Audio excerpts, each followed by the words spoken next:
Good morning, ladies and gentlemen, and welcome to Chentex Multimedia Live presentation for today.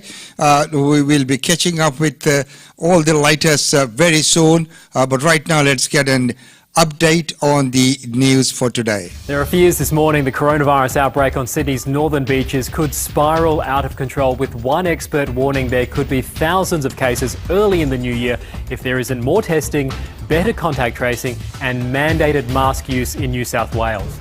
Last night, authorities issued new health alerts for dozens more businesses visited by confirmed COVID cases. 30 new coronavirus infections were recorded yesterday, all linked to a cluster which first emerged in the beachside suburb of Avalon. Christmas plans across the country have been disrupted, with all of the states and territories effectively banning travellers from Sydney and the New South Wales Central Coast because of the coronavirus outbreak. Yesterday afternoon, travellers on a flight from Sydney to Darwin were told mid-flight that the Northern Territory had imposed new rules on visitors from Sydney and they would be going straight into mandatory quarantine. Britain's Health Secretary has warned a mutation of COVID-19 is out of control in England. A number of European countries have suspended travel with Britain because of the new variant, which the UK government says is more than 70% more infectious than other strains. An infectious diseases expert with the World Health Organization says a case of the new strain was found in Australia, but says authorities believe it did not spread any further.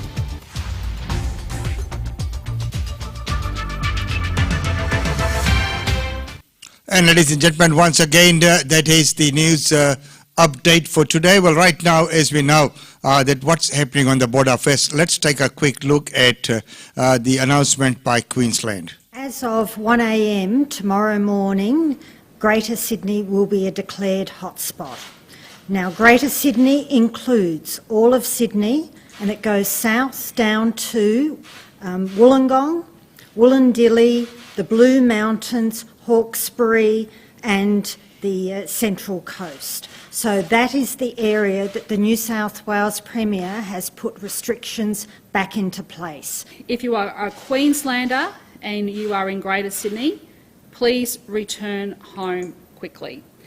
We will allow you to come back till 1 a.m. Tuesday, but you will be required to have a test into quarantine at home. And this is a message to all Queenslanders. We need to be on alert.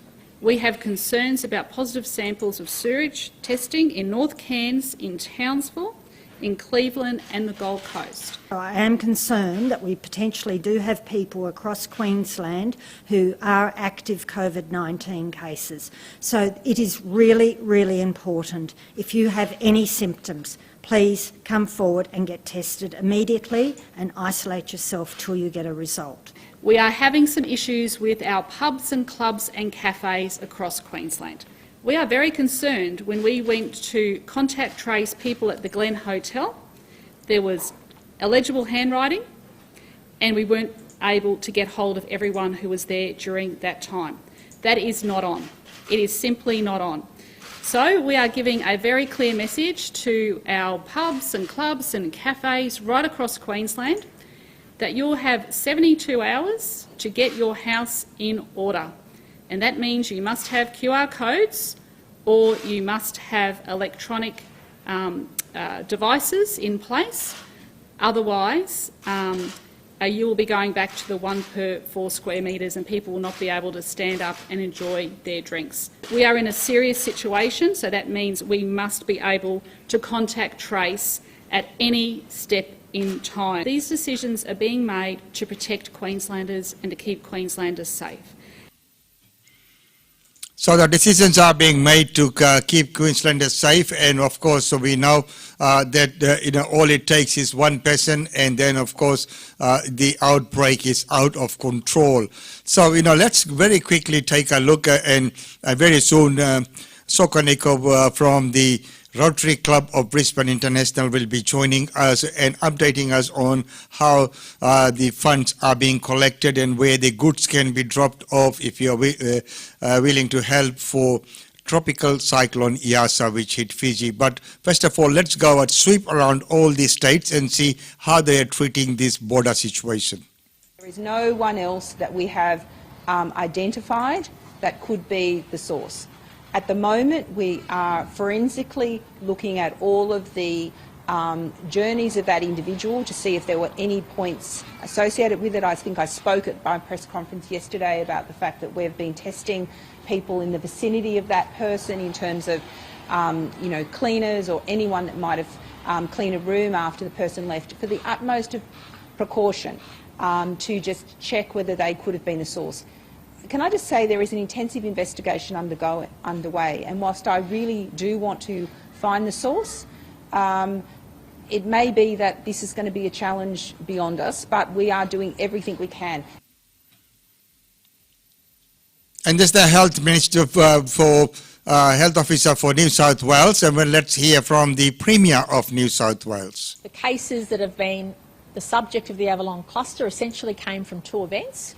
A bowling club and an RSL club where there was activity.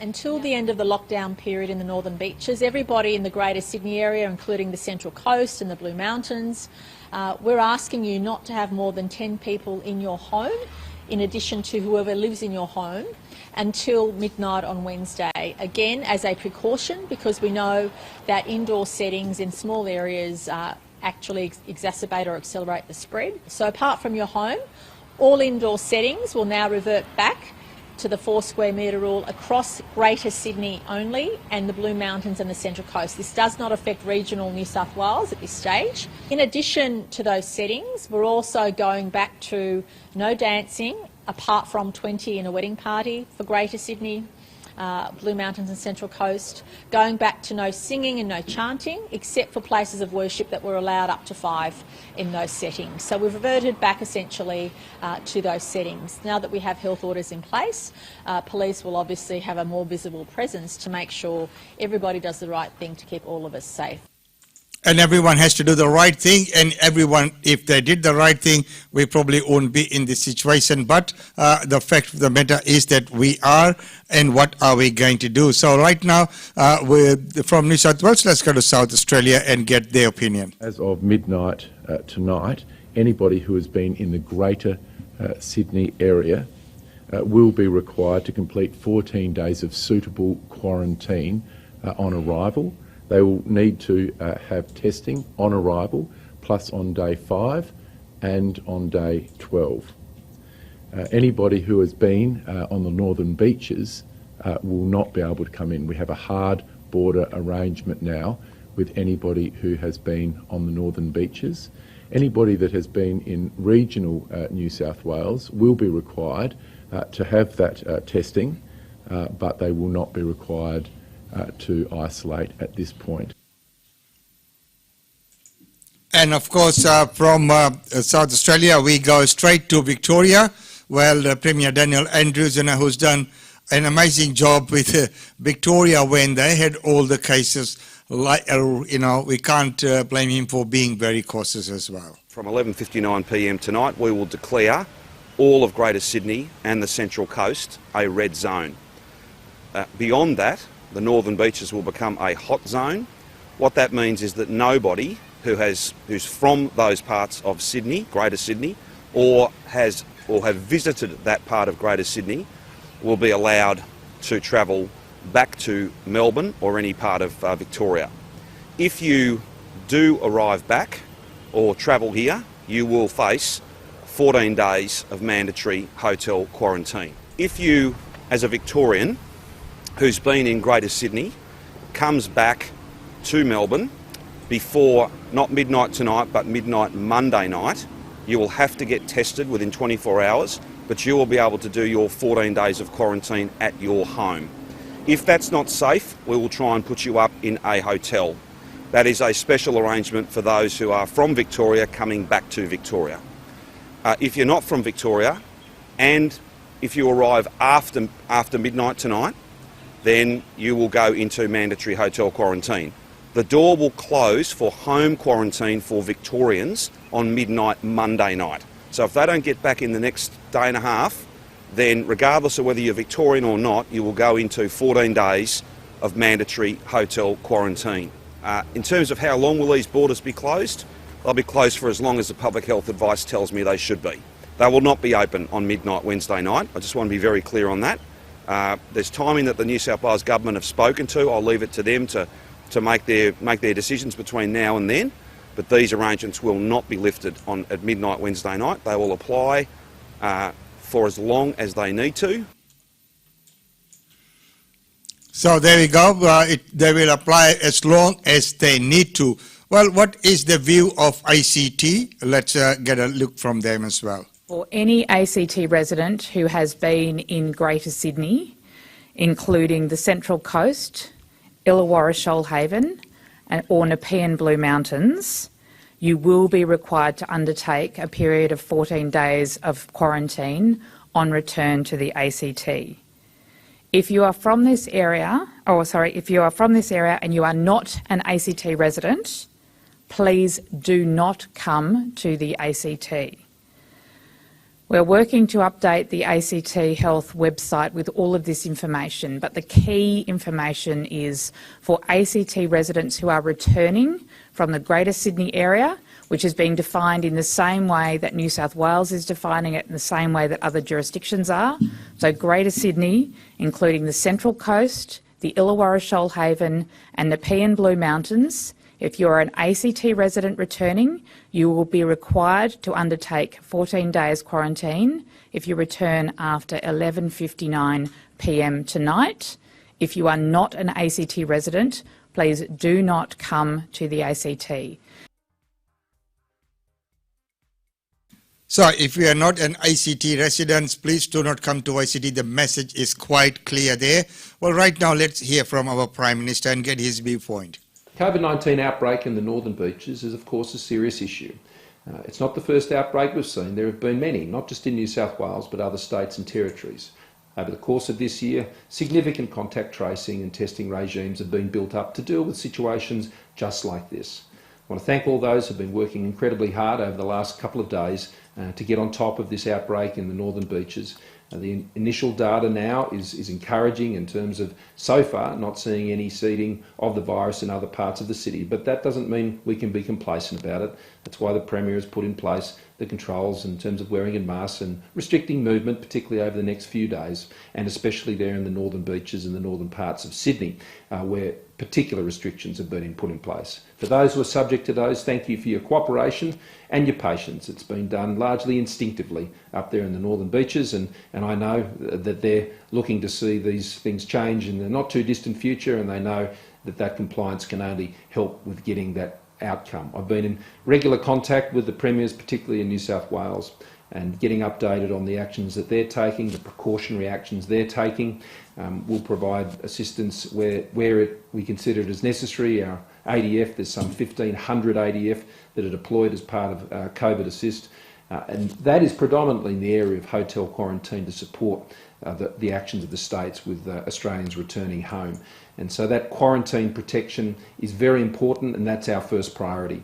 And we're also assisting at present through the ADF and being on standby to respond to any natural disasters that occur at this time of year. We've already been dealing as a nation with the recent flooding events in northern New South Wales and in Queensland.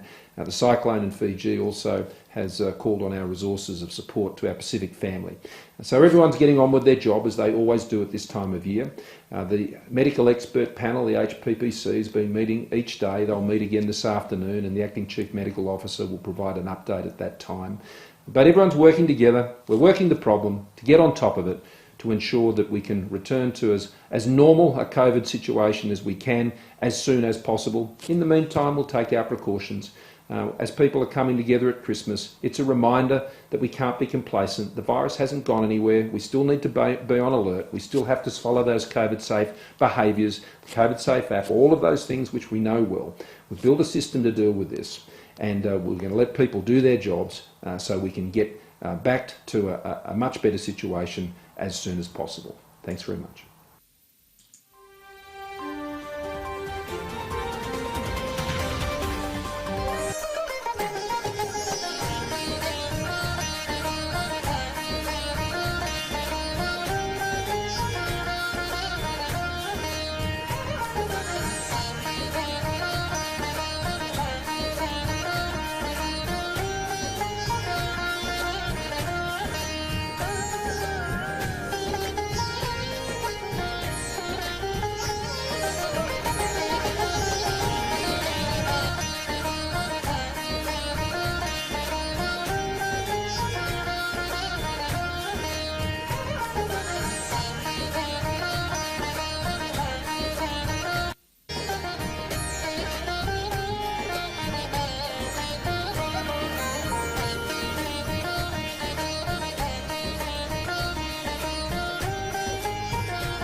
Hello, my name is Bhavya and I will be joining the Bal Sanskar and Tulsi Pujan event on the 20th of December. Aapki join kar.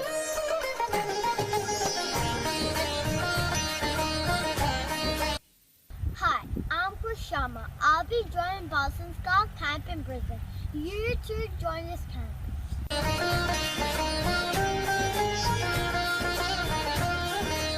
My name is Pukreen. I'll be joining the Bal Sanskar Kendra and Tulsi Pujan event on the 20th of December. So you please join this cultural and inspirational event on the 20th of December. मैं प्रकृति अत्रियो और 25 दिसंबर को Brisbane में मैं बाल संस्कार camp join करेंगे। आप भी जरूर आना, बहुत मजा आएगा।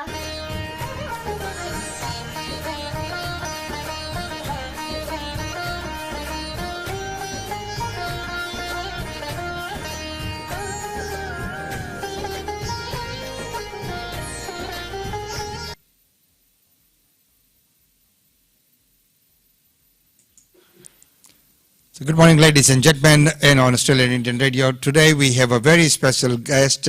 We have the president of Rotary Club of Brisbane International, Soko Nico. Welcome to the show. Thank you, Umesh, Nisam Bulavinaka, and welcome to all our listeners.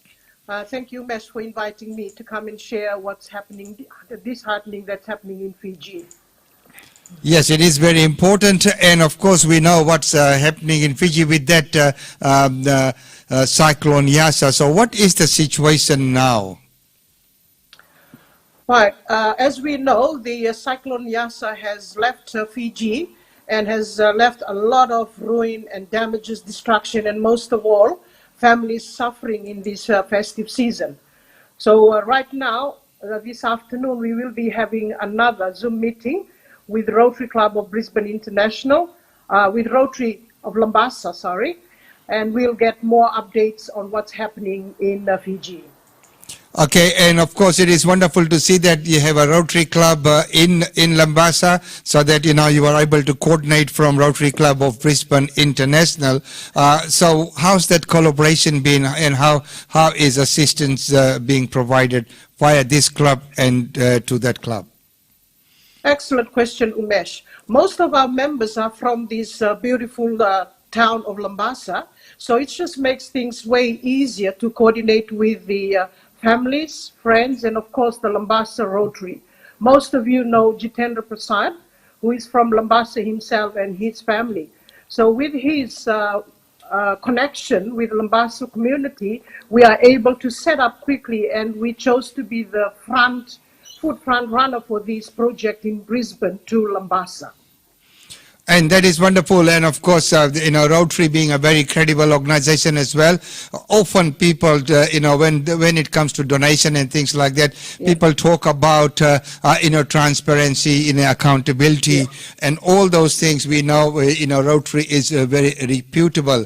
And of course, there are many other charities, but, many times people worry about how much will actually get to the people whom it's intended for, and how much will be consumed in that. So I think you're doing a wonderful job in that terms.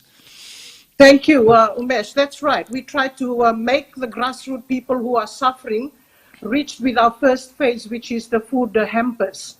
And right now, as we speak, we are able to dispatch about 120. And we thought, like last night, we quickly formed a committee this weekend comprising of Raj Padarat, who is our Director for International Projects. Jitendra Prasad is in there, and Jitendra Dev and myself. So with these four and the board members, we have approved about $6,000 Fijian. And that has been using the Shop and Save in Logan Naveen to liaise with the Shop and Save in Lambasa and get that rations ready for Rotary Lambasa to dispatch this afternoon or tomorrow morning. So we are making every dollar, whatever people contribute, reach the people who need the help. And I think that is a very, very, wonderful initiative. And I think the manner in which it's been done, often when things like this happen, we've previously seen volunteers go from here and start supporting. But of course, under the current circumstances, if you have, your counterparts there who are able to deliver this, and if you coordinate the efforts from here, I think that's wonderful. So you were talking about Soap and Save and the container. So are we collecting some goods as well? Yes, that's another wonderful question. Yesterday, we just received an email and Viber message from Arvind Dutt, who is coordinating for this container under the Queensland Samarpan organization. So they have a center that will be placed that is in Wembley Road, and container will be placed there from 6 p.m. to 8 p.m. So whoever has any donations in kind, like clothing, household utensils, or anything that you want to donate to, you can take it to the Queensland Samarpan Centre in Wembley Road. And you can also contact Arvind Dutt. That's the number I will give you, 0452584926. So what we have decided, Rotary Club of Brisbane International will receive the cash. And as we all know, the most needed thing right now is money across to Fiji, and they will do the purchasing as I have explained before. And for the container donations in kind, we can use the Samarpan group organization for the collection, and they will send it on behalf of most of the Brisbane community. And I think that is a wonderful move. So, that is 550 Wembley Road, Sanatan Dharam Association of Queensland, Arvind Dutt, Pandit Anand and everyone are there as well. And I think it's a wonderful move by Soap and Save for, sponsoring that container. So, of course, I think just from memory, but, please correct me if I'm wrong, what the things that we are looking for would be, they need to be in good condition, new. And what other items that people are looking for? Yeah, like pillowcases, bed sheets, the cooking utensils. If we can buy new stuff and send it across, we will try and put it up on Facebook, all the items that is required in Fiji right now. And I'm sure Arvind and their group will put up theirs as well. So it makes us easier when we go into Kmart, Big W, we are able to purchase extra for our Christmas presents to our beloved people in Fiji.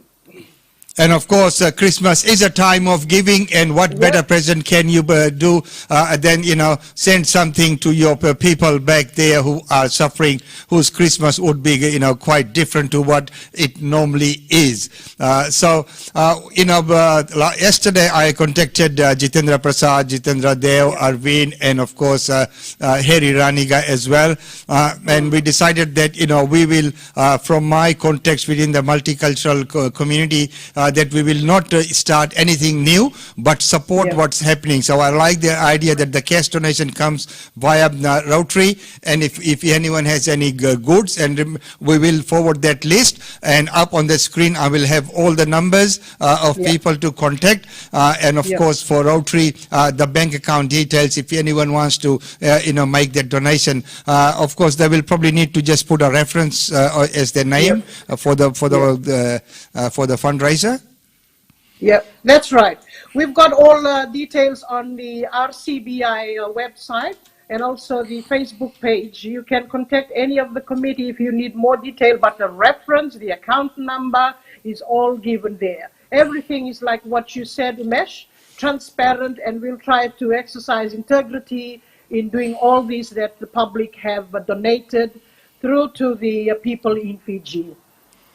Well, Soko, thank you so much for your time today, and of course we will support that cause, and I will get this word out now into the wider community as well, because I've received many calls and say this has happened in Fiji, how can we help? So that's why I was trying to get all the information together yesterday, so that when we go out to the people there's no confusion that this is the way. And I think I'm very very happy and very glad that it's going being handled the way it is. Well, thank you so much for your effort. We might do a follow-up probably, later in the week just to see how things are going. But for now, congratulating you on, all the work that you're doing. And of course, previously we didn't have an opportunity to congratulate you on, becoming the president and the first female president for Rotary Club of Brisbane International. My pleasure, Umesh. Thank you so much for using your company to spread the word for the help that we need in Fiji right now. God bless us all. Thank you very much, Bila Binaka.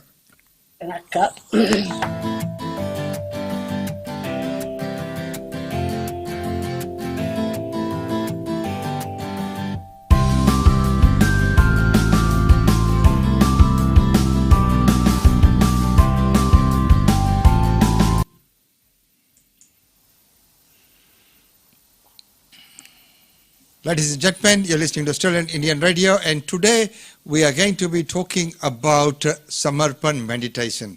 Samarpan meditation is a simple and unique way of meditation that connects us with the universal consciousness. It is beyond the realm of religion, race, statuses, geographical boundaries, and is practiced for free in United Kingdom, Canada, Germany, Australia, South Africa, US, Japan, and other countries. It was started by His Holiness Siv Kripanand Swami, and he has introduced this unique technique of meditation, Samarpan Dhyan Yoga, or Samarpan meditation, for all mankind. This technique has been practiced by many yogis in the Himalayas for hundreds of years. Having pursued severe spiritual practices in many years and having fully merged with his existence and divine universal consciousness, His Holiness Swamiji descended to society from Himalayan mountains with the pure wish to help everyone connect with the divine universal consciousness and experience it. Since early childhood, Swamiji was curious about the existence and nature of consciousness or God. Questioning the followers of various religions which he saw around, he sought to know and to find the knowledge. And to talk about Samarpan meditation, today we have Sital Datani, a sadhak of Samarpan meditation. Welcome to the show, Sital. Hello, good morning, Umesh. Thank you for having me today. Thank you very much for being on the show. So with the intro, we have talked about meditation. So for our listeners, they would probably want to know, what is meditation? Yeah, look, Umesh, there are many techniques out there of meditation. In simple words, meditation is really about connecting with ourselves. So our true selves and our inner selves, the energy that gives us life, really connecting with that. Since the moment we are born, our attention is always on the outside. So when we're born, we get to know our mother, the nurses who look after us, the doctors, then our father, our friends when we go to school. And then we start focusing on things that are very external. Like we start focusing on our education, building friendships, we think about career, we think about family, and all that is taking our attention to the outside. And we're constantly thinking about what can we gain, what can we achieve in life, what can we do to make our lives more comfortable. What meditation actually does, it puts a pause on that rat race that we call life these days that has become so fast. And it really puts a pause and gives us that moment to connect with ourselves and truly identify who we are, why are we on this earth, what are we here to do, and what truly makes us happy inside and self-sufficient for that joy within us rather than relying on things outside. And that's what really meditation does. There are many techniques out there of meditation. There's mindfulness, there's chanting, there is silent meditation. So there are many different ways and follow these practices in our daily life as well. So that's a very unique and very nice way of explanation.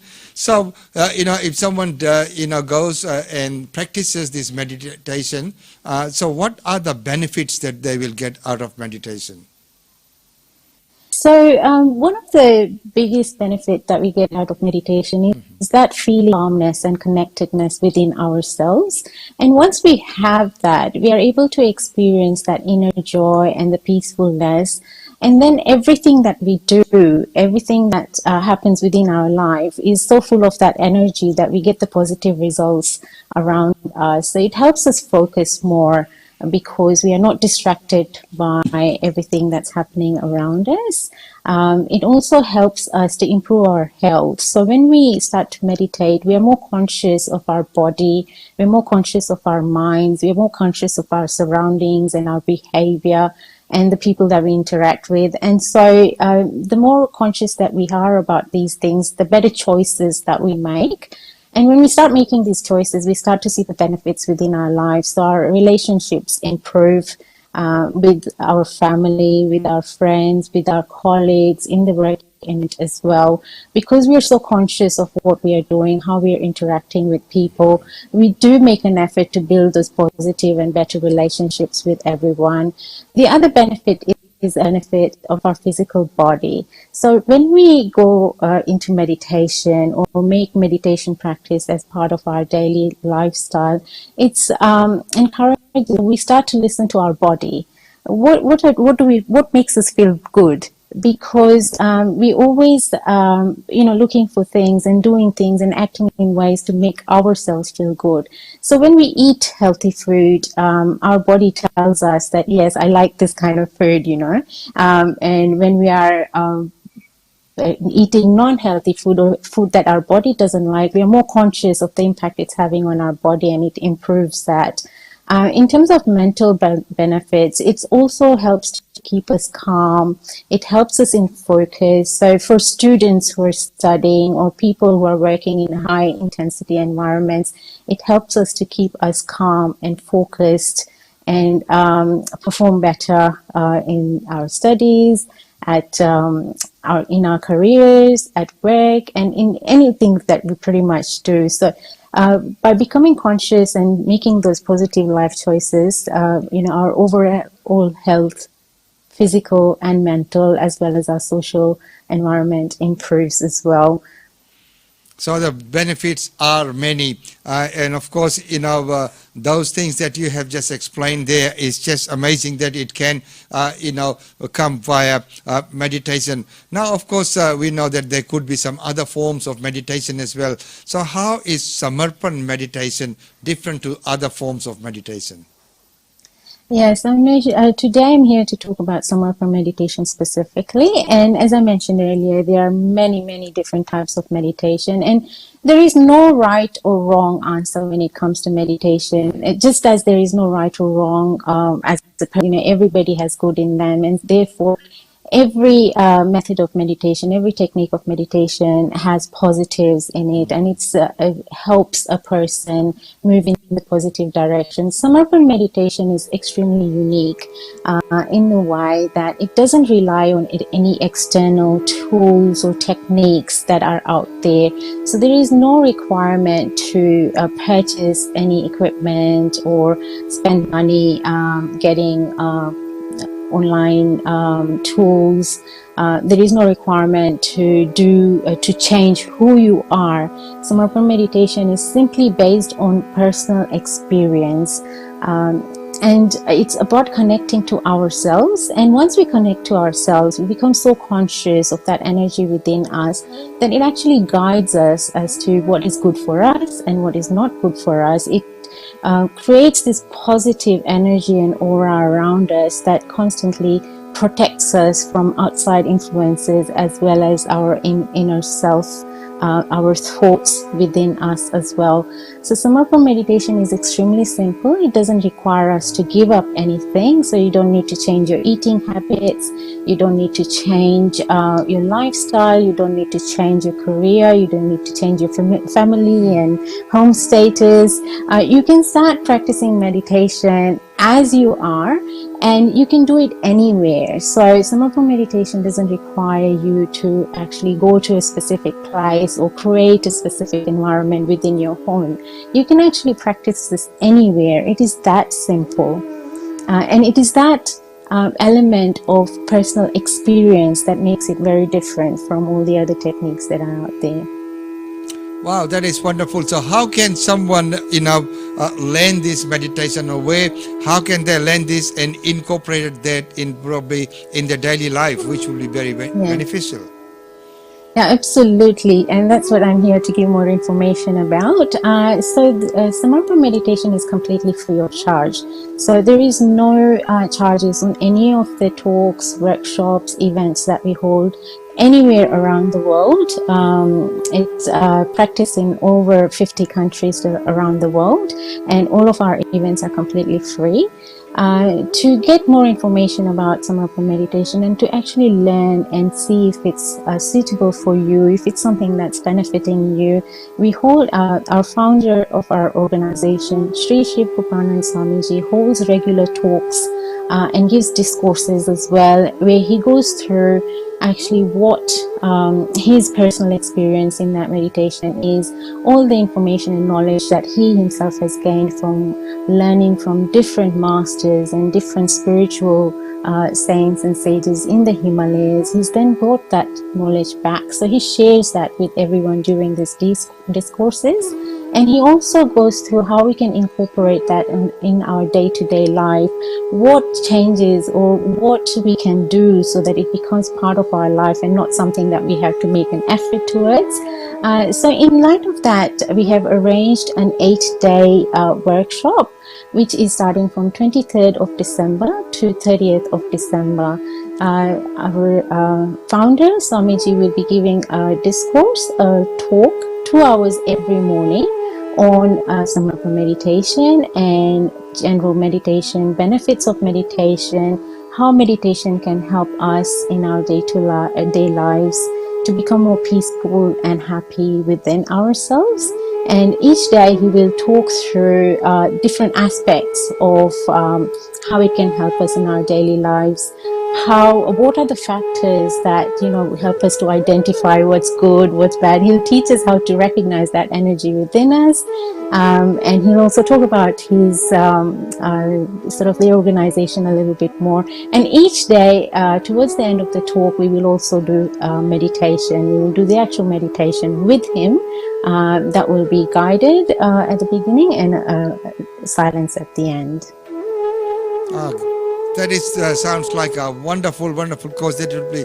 Now we talked about aura. So what is the meaning of aura, and what's the benefit of having a strong aura? And does this Samarpan meditation technique help you in build that strong aura? It's a very good question, Umesh. There is a electromagnetic field around each and every person that we emit on a regular basis. It's around us the whole time. It's not like a shadow. A shadow will leave when there is light and then there is no shadow, but our aura, which is this electromagnetic field around us, is with us at all times, and the strength of that aura reflects who we are as a person. It is created by the body of our thoughts and the energy within us. And in the modern day, with the technological enhancements, there are machines out there that can measure a person's aura in terms of how strong it is, what type of aura a person has, which is created by our thoughts, our behaviors, and our lifestyle as well. And those who practice certain energy healing, they are able to sense this aura as well. So when we are practicing meditation, what it does is, especially Samarpan meditation, which is all about connecting with ourselves and strengthening that inner energy, our life force, what it does is it actually strengthens that aura around us. And that aura around us creates a shield, so to speak, of positive energy. So it's like a healing energy for our body, for our mind, for ourselves, as well as it's strong. As it gets stronger and stronger, it creates a shield around our body, and this protects us from everything that's happening around us. So no negativity can really affect us. So you find that, people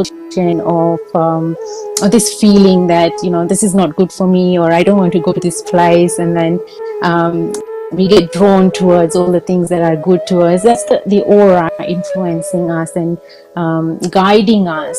The energy within us is guiding us as to what is good. So when we are doing meditation, we are actually sitting in a quiet place, and we are focusing our attention at the crown of the head, and we are not having any thoughts. So we're sitting there connecting with ourselves in a thoughtless state.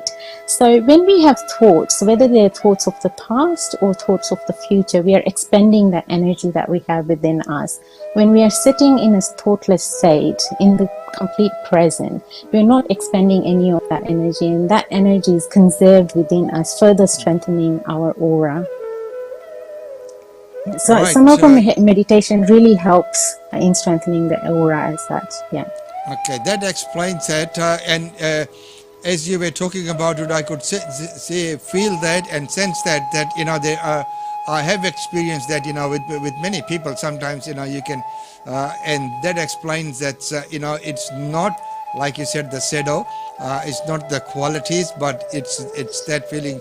You can get the some people when you are together with them, like you said, it's Guruji, Swamiji, some divine people as well. When they're there, you can feel that sense of things. So for Samarpan Yoga, what are the requirements for someone to join or practice Samarpan meditation? So, Umesh, as you said in your intro, Samarpan meditation is all about encouraging people from all different backgrounds.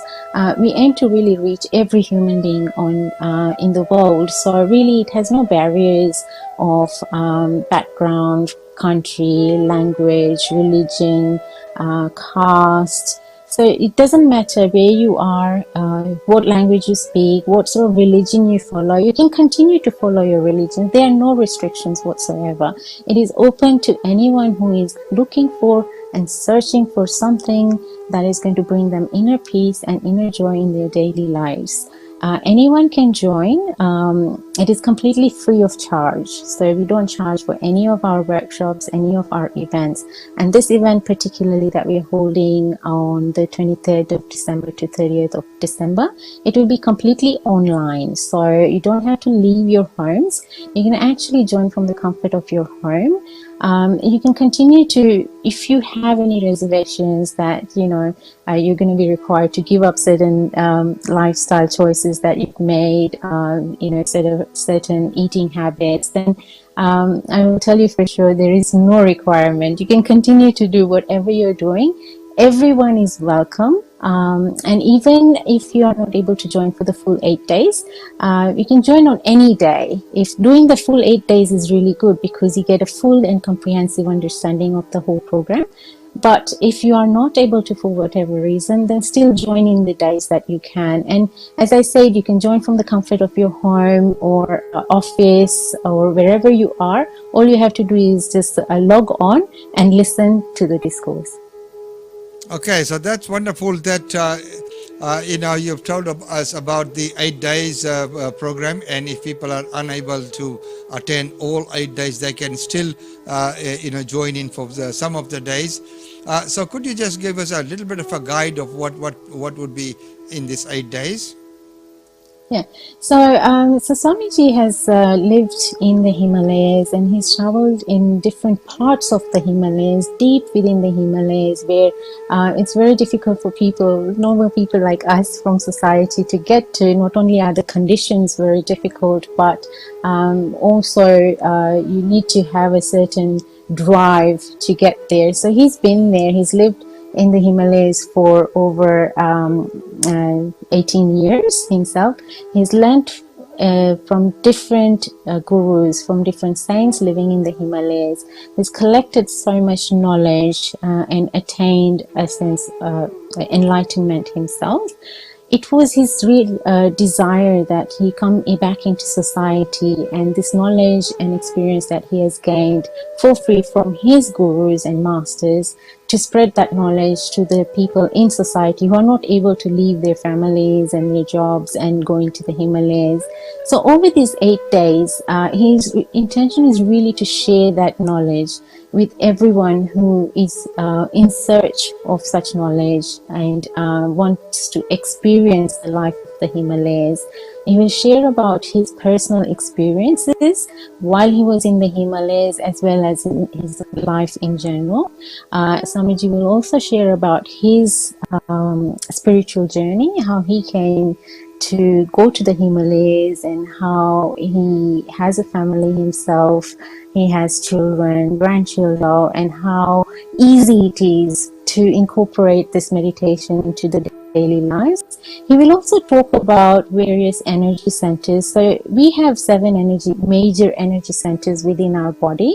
So each of those days, after the first day, he will talk about energy centers, how it influences our life, what are the signs that we can look out for to let us know that that energy center is weakened or not quite functioning properly, and what sort of things that we can do to clear that energy center, and how we can help the energy within our body to flow freely through these practices. And then he will also teach us the meditation practice that we can then take back and do it on a regular basis at home. As I said, there are no requirements. One doesn't have to do or give up anything. So he will teach us this simple way that we can connect with ourselves and practice the meditation at home, wherever we are, and keep connected with ourselves. And this will help us to become independent. So we're not relying on anything external. So we're not relying on any particular music, any particular location, any particular person to help guide us every time that we need to experience ourselves and our inner soul. He will teach us how to be independent within ourselves so that we can find that joy, that peace that we're always searching for outside. He will teach us how to find that within ourselves. So he will take us on a step-by-step process over the 8 days, ending with meditation on each day. And he will give us some guidelines on how to remain connected on an ongoing basis. Amazing. And now finally, for the 8 days, what would the timings be? Would people, how long would someone need to set aside? So it's generally done for 2 hours a day. So currently beginning at 10:30 a.m. Australian Eastern Standard Time, which I believe for Brisbane is 10:30 a.m.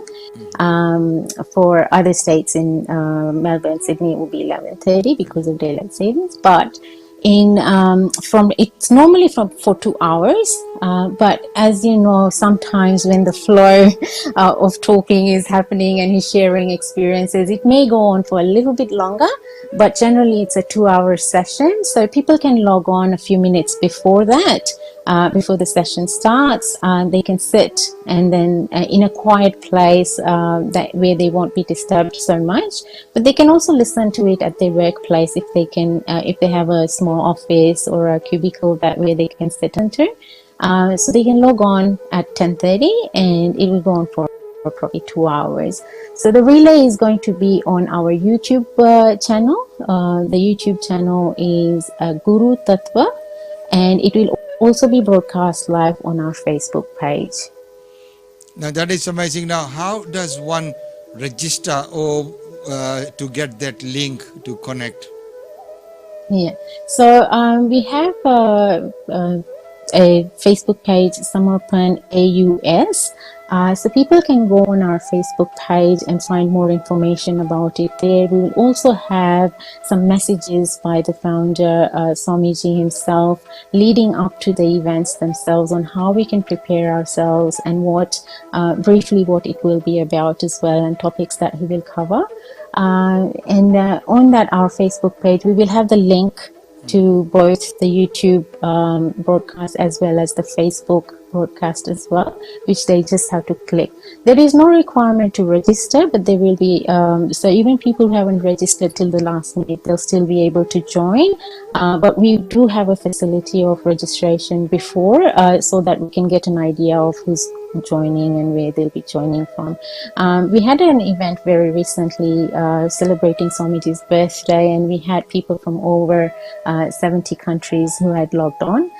So it's quite widely accessed, and a lot of people have found benefits of practicing Samarpan meditation. And I can guarantee that someone who has never experienced before, even if they're sitting and maybe they're not quite sure whether it's for them or not, once they start listening to it, they will definitely try and start to feel that there is something that Samiji is talking about that will connect with them, and they'll find that they'll start getting so many answers that they've probably been asking subconsciously in life, and they'll start to find that guidance for themselves as well. So it's really difficult to say exactly what goes on because it's a very personal thing.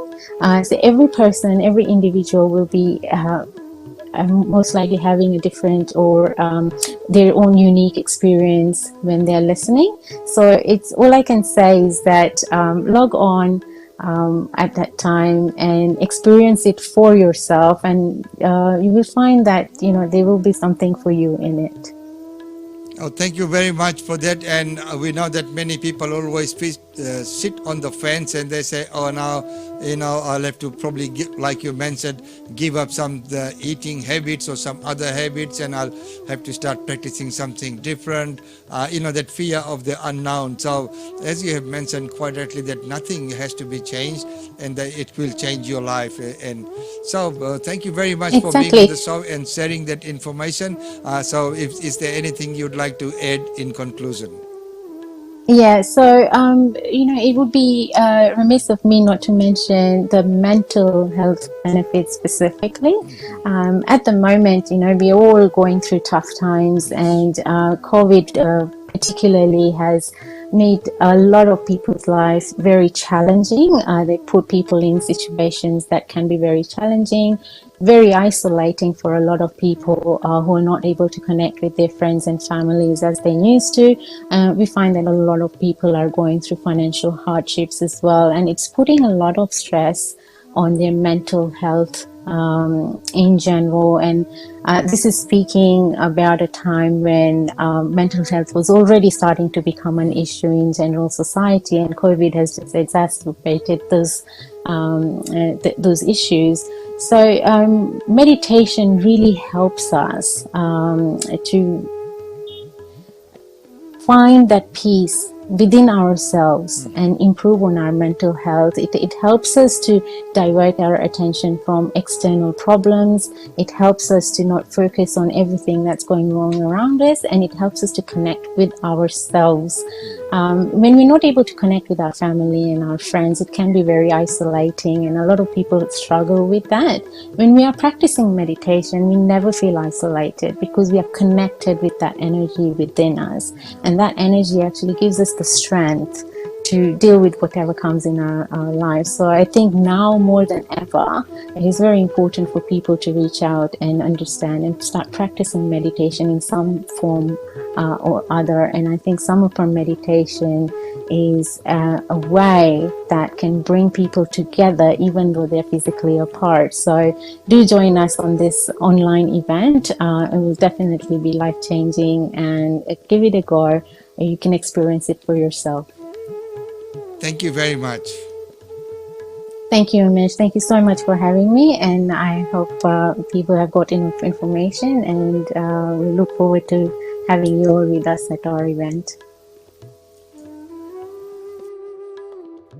And ladies and gentlemen, that was Sital Dattani from Samarpan Meditation. And as we know, today we've been talking with the president of the Rotary Club of Brisbane International, Soko Nico, and she has given us all the information about the relief that's being organized for Fiji and how we can help and where and what's required. So here's this flyer which explains everything. So this is how you can get involved. Fiji needs your help urgently. Cyclone Yasa, cash donation to Rotary Club of Brisbane International, RCBI, the BSB and account number is there. And if you have items that you'd like to donate, and the donations can be made to 550 Wembley Road, which is Sanatan, Queensland, and they have a container there, and the container has been kindly sponsored by Soap and Save. So this is how you can get involved, and thank you, Rohani, for sending that poster as well. So now that everything's there on one poster, very well done. That way people don't have to look around. This has everything that you need to know, where to make the cash donation and where to take donations in kind if you have things. But don't forget that, when you are sending any items, you need to really make sure that they are the ones that are listed on their website or on the Facebook page as well. So once again, ladies and gentlemen, thank you very much for being part of the show and joining in, and for all the comments and that we have received through the show, and of course Soko for joining in, and I will be of course doing a follow-up of that. In my comments I mentioned that Yasa was the first female president of RCBA. She was not. Nim was the first. What I meant was from Fiji, from the Fijian community, from the native Fijian community, a proud moment when she became the president. So once again, congratulations, and I'd like to thank each and everyone who's behind this effort to try and collect funds. This is a positive mood. When there are positive things happening in the community, we like to be there, we like to support, and it is wonderful to see that kind of thing that is happening, that everyone's getting together, and that is why we said that we will not be duplicating the efforts, but rather supporting just the efforts that are being done. So there will be donations which will be made through GoPio Queensland, and of course Queensland Multicultural Council has pledged something as well. So these ones will be channeled through those channels that we have just sent, and here's that poster once again. And don't forget that this poster will be on our website and also on our Facebook pages, so you can download that and have a look at the donations which can be made via those bank account details. And of course 550 Wembley Road is the Sanatan Dharam, Queensland, and that is where the big container is. And if you are wishing to present anything to them, and if you need contacts of anyone, please do contact our office and we'll provide you all the details of all the people who are behind this. Until tomorrow, it's goodbye from me. Make sure you enjoy the day. Please be careful. We have seen the border restrictions come in place as well, and it is tough. I know it is tough. Personally, we have suffered that as well, because there were people who were going to come over, and they had to cancel the trip. We had to make a lot of cancellations, hotels and of course rental cars and other things like that. So that's only a minor inconvenience. There are some major inconvenience for many people. So rather than saying, oh, this has happened to me, we do always concentrate on the bigger picture. Other people are suffering as well, and there are large consequences on those. So we need to be careful about that as well, and keep everyone in mind and everything together. So until tomorrow, it's goodbye from me. Enjoy the day best as you can. Be vigilant and be safe.